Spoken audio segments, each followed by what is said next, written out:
Hello students, मैं Rajiv sir अपने YouTube channel accounts अड्डा बाय राजीव सर में आप सभी स्टूडेंट्स का हार्दिक स्वागत करता हूँ। Friends, 11th statics chapter number 5 skewness of frequency distribution, उसमें हमने फ्रेंड्स लास्ट वीडियो में हमने meaning of skewness and symmetric दो टॉपिक्स हमने कवर किया था, meaning of symmetry and meaning of skewness. आज हम इस वीडियो में फ्रेंड्स, जैसे कि मैंने आपको बताया था, आने वाले वीडियोस में हम क्या सीखने वाले फ्रेंड्स, टाइप्स ऑफ स्क्यूनेस और उनके मेथड्स। तो तो सबसे पहले हम टॉपिक्स आज का लेते हैं टाइप्स ऑफ स्क्यूनेस। आज का हमारा टॉपिक है types of skewness. Okay friends, types of skewness, जैसे कि आप देख सकते हो स्क्यूनेस के types, there are mainly two types of skewness. First one is positive skewness and second one is negative skewness. First topic आपको क्या ध्यान में रखना है friends, positive skewness and second आपका क्या आएगा, negative skewness. There are two types of skewness, first positive skewness and second negative skewness. Okay, first one ये जैसे मैंने यहाँ पे मेंशन किया हुआ है पॉजिटिव स्क्यूनेस। पहले इसकी डेफिनेशन देखते हैं। First, positive skewness, if the right tail of the frequency curve, if the right tail of the frequency curve is more to left curve, then it is called positive skewness. If the right tail of the frequency curve, जैसे कि आप यहाँ पे देख सकते हैं right tail आपका frequency curve, right tail क्या हो, more to its left curve, जैसे कि यहाँ पे आप डायग्राम देख सकते हैं, डायग्राम में कि राइट साइड का टेल फ्रीक्वेंसी कर्व, उसका राइट साइड का टेल क्या होना चाहिए फ्रेंड्स, लेफ्ट कर्व से क्या होना चाहिए, ज़्यादा होना चाहिए। लेफ्ट कर्व से क्या होना चाहिए, ज़्यादा होना चाहिए राइट साइड का curve compare to left curve. Right side का कर्व लेफ्ट कर्व से क्या है फ्रेंड्स, ज़्यादा हो। If the right tail of the frequency curve, right side का फ्रीक्वेंसी कर्व क्या होना चाहिए friends, is more to left curve, उसके लेफ्ट कर्व से क्या होना चाहिए, ज़्यादा होना चाहिए, मोर होना चाहिए, then it is called positive skewness. तो ऐसे स्क्यूनेस को आप क्या कहोगे फ्रेंड्स, पॉजिटिव स्क्यूड। ओके, यहाँ पे आप डायग्राम में भी अच्छे से समझ सकते हैं।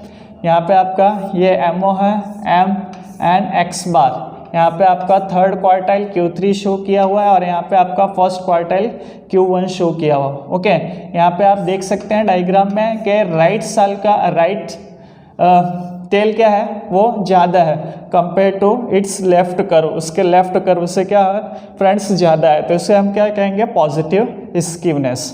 ओके, इसमें 3 इंपॉर्टेंट पॉइंट्स हैं। फर्स्ट पॉइंट्स आप इसका डेफिनेशन वगैरह लिख रहे हो या शॉर्ट नोट्स वगैरह पूछा जा रहा है, तो फर्स्ट आप लिख सकते हो the right tail of the frequency curve is more, the right tail of the frequency curve is more. इसका राइट साइड का कर्व क्या होता है friends, compare to its left curve is more, उसका राइट साइड का curve left side के curve से क्या होता है फ्रेंड्स, ज़्यादा होता है।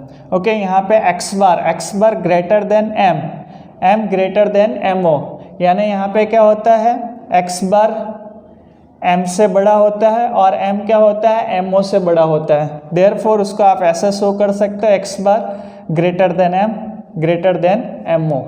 ओके, एक्स बार बड़ा होता है एम से और एम किससे बड़ा होता है, एमओ से, यानी ये इंक्रीजिंग ऑर्डर में होते हैं।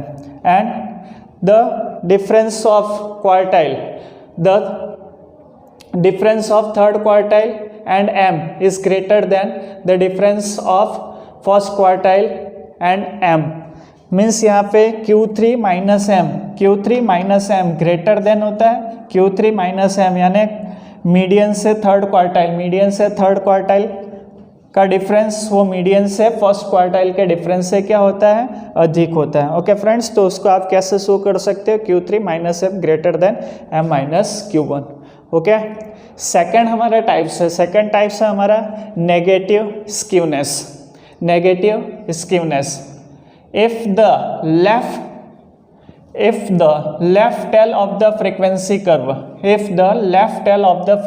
Curve is more to its right curve, then it is called negative skewed. यहाँ पे सेम पॉजिटिव का आप अपोजिट कर दीजिए. इफ द लेफ्ट टेल, यानी लेफ्ट साइड का फ्रीक्वेंसी टेल, लेफ्ट साइड का टेल क्या होना चाहिए फ्रेंड्स, स्टूडेंट्स, वो क्या होना चाहिए, ज़्यादा होना चाहिए. लेफ्ट साइड का टेल क्या होना चाहिए, ज़्यादा होना चाहिए compare to its right tail. Right tail की अपेक्षा क्या हो, अगर लेफ्ट साइड का कर्व ज़्यादा हो, ओके, तो then it is called negative skewed. उससे आप क्या कहोगे फ्रेंड्स, नेगेटिव स्क्यूड. ओके, यहाँ पे भी आप देख सकते हैं, जैसे लास्ट डायग्राम, यहाँ पे Q1 है, यहाँ पे X बार है, MO, और यहाँ पे आपका Q3 थर्ड क्वार्टाइल. अब यहाँ पे फ्रेंड्स उसके 3 इंपॉर्टेंट पॉइंट्स है, वो भी आप लिख सकते हैं. The left tail of the frequency curve is more. इसका लेफ्ट साइड का कर्व क्या होता है, ज़्यादा होता है compare to its right curve. उसके राइट कर्व से क्या होता है, लेफ्ट साइड का कर्व ज़्यादा होता है. यहाँ पे क्या होता है फ्रेंड्स, एक्स बार लेस देन MO. एक्स बार क्या होता है, उसके M से छोटा होता है, और M क्या होता है, MO से छोटा होता है, यानी मीन्स डिक्रीजिंग ऑर्डर में होता है. ओके, और आपको ध्यान में रखना है difference of third quartile and M less than difference of median and first quartile. Difference of median and first quartile, third quartile और मीडियन का डिफरेंस वो लेस होता है कंपेयर टू मीडियन और फर्स्ट क्वार्टाइल के डिफरेंस से क्या होगा फ्रेंड्स, लेस देन होगा. ओके, तो इस टाइप से हमारा क्या था, types of skewness. Types of skewness में फर्स्ट आपको क्या ध्यान में रखना है, पॉजिटिव स्क्यूनेस. सेकंड आपको ध्यान में रखना है negative skewness. Positive skewness means क्या होता है, राइट साइड का फ्रीक्वेंसी कर्व क्या होना चाहिए, more compare to left side. और नेगेटिव में क्या होता है फ्रेंड्स, लेफ्ट साइड का फ्रीक्वेंसी कर्व क्या होना चाहिए, ज़्यादा होना चाहिए compare to its right curve. Okay, हम इसके फॉर्मूलेस भी देखेंगे. Methods of skewness, there are mainly 2 types. First Karl Pearson's method and second Bowley's method. Okay friends, वो भी हम स्टूडेंट्स टाइप्स ऑफ स्क्यूनेस वो हमने देखा, positive skewness and negative skewness. Then methods for skewness and coefficient of skewness, यानी हमारे पास skewness and coefficient of skewness find out करना है, तो उसके 2 मेथड्स है friends. First Karl Pearson's method, first आपका क्या है, first Karl Pearson's method, and second one is Bowley's method. First आपको क्या ध्यान में रखना है, Karl Pearson's method, and second one क्या ध्यान रखना है, बाउलिस मेथड. ओके, फर्स्ट हम कार्ल पियर्सन्स मेथड देखते हैं. कार्ल पियर्सन्स मेथड, उसका आपको एसके फाइंड आउट करना है, मीन्स स्क्यूनेस फाइंड आउट करना है, तो उसका फॉर्मूला यूज होगा friends, x bar minus MO, या कई जगह पे आप एक्स बार माइनस जेड भी लिख सकते हैं, X bar minus Z. But आपको coefficient of skewness find out करना हो, coefficient of skewness find out करना हो, तो जे इज इक्वल टू आपको फॉर्मूला यूज करना पड़ेगा, एक्स बार माइनस MO और X bar minus Z upon S. But suppose that friends, यहाँ पे आपको एक चीज़ और ध्यान रखनी है, अगर आप ये फॉर्मूला यूज़ करते हैं एक्स बार माइनस MO और Z, x bar minus MO या उसे आप Z भी कह सकते हैं डिवाइडेड बाय S, तो आपके स्क्यूनेस की वैल्यू -1 to +1 के बीच में आएगी. आपको ध्यान में रखना है, आपका J का वैल्यू क्या आएगा फ्रेंड्स, -1 to +1, यानी मीन्स J का रेंज क्या होगा, J का रेंज -1 to +1 होगा. बट कई बार क्या होता है फ्रेंड्स, आपको ध्यान में रखना होता है कि Z डिफाइन करना पॉसिबल नहीं होता है, बराबर ना, Z डिफाइन करना पॉसिबल नहीं होता है, या Z हम काउंट नहीं कर सकते हैं, तो ऐसे सिचुएशन में फिर आपका SK का फॉर्मूला चेंज हो जाएगा.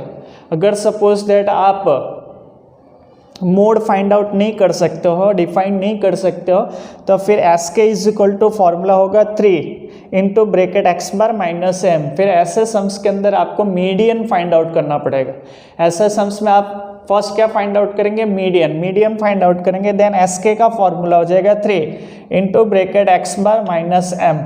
ओके, और कोफिशिएंट ऑफ स्क्यूनेस का भी फॉर्मूला चेंज हो जाएगा. Coefficient of skewness J is equal to formula क्या हो जाएगा 3 into bracket x bar minus M upon S, 3 into bracket x bar minus M upon S. Means आप S के को एस से डिवाइड कर दीजिए, एस के को आप एस से डिवाइड करेंगे, the value which we get is known coefficient of skewness. Okay, but यहाँ पे आपको ध्यान में रखना है कि आप मोड मीन्स जेड या एमओ डिफाइन नहीं कर सकते हो तो ही आपको ये फॉर्मूला यूज़ करना है। ओके, बट आप मोड को डिफाइन कर सकते हो, काउंट कर सकते हो, तो आपको ये वाला ही फॉर्मूला यूज़ करना है। ओके, तो ये ध्यान में रखना है। और इस केस में आपको ये ध्यान रखना है, जब आप इस फॉर्मूले का यूज़ करेंगे, जे फाइंड आउट करने के लिए ये फॉर्मूला यूज़ करेंगे, तो इसका रेंज हो जाएगा -3 to +3, यानी आपका coefficient of skewness, coefficient of skewness का रेंज वैल्यू कितनी हो जाएगी -3 to +3, -3 से +3 के बीच की ही कोई वैल्यू आपको मिलेगी। ओके फ्रेंड्स, तो ये फॉर्मूला कब आपको यूज़ करना होगा उसका आइडिया क्लियर है। जब आप एमओ या जेड को डिफाइन कर सकते हैं तो ये फॉर्मूला यूज़ करना है, बट जेड या एमओ डिफाइन नहीं कर सकते हो तो आपको फिर ये फॉर्मूला, सेकंड फॉर्मूला आपको यूज़ करना है। ओके, सेकंड मेथड है हमारे बाउलिस मेथड। सेकंड हमारा क्या है, बाउलिस मेथड। उसमें S K is equal to formula होगा Q3 minus M minus Q1, Q3 minus M minus Q1, या एस के का फॉर्मूला, इसको आप सॉल्व करेंगे तो ये फॉर्मूला भी बन जाएगा, बिकॉज ब्रैकेट ओवर करेंगे तो फॉर्मूला, एक न्यू फॉर्मूला क्रिएट होगा Q3 plus Q1 minus 2m, Q3 plus Q1 minus 2m। Okay, और coefficient of skewness find out करना है तो ये फॉर्मूला है Q3 minus M minus Q1 upon, same thing है अपॉन में, बट यहाँ पे साइन चेंज है, यहाँ पे प्लस साइन हो जाएगा, बाकी सेम चीज़ें ही है, Q3 माइनस एम और एम माइनस Q1, बट यहाँ का साइन चेंज हो जाएगा। या इस ब्रैकेट को सॉल्व करेंगे तो ये फॉर्मूला बन जाएगा, J is equal to formula होगा Q3 plus Q1 minus 2m, Q3 plus Q1 minus 2m upon में क्या हो जाएगा friends, Q3 minus Q1। Okay friends, तो ये था हमारा आज का topic, types of skewness and method of skewness. Okay, thank you friends. Next video से हम इसके फर्स्ट हमारा मेथड स्टार्ट होगा, कार्ल पियर्सन्स मेथड। कौन सा मेथड स्टार्ट करेंगे, कार्ल पियर्सन के मेथड के सम नेक्स्ट वीडियो से आपके लिए लेके आएंगे। Okay, thank you friends.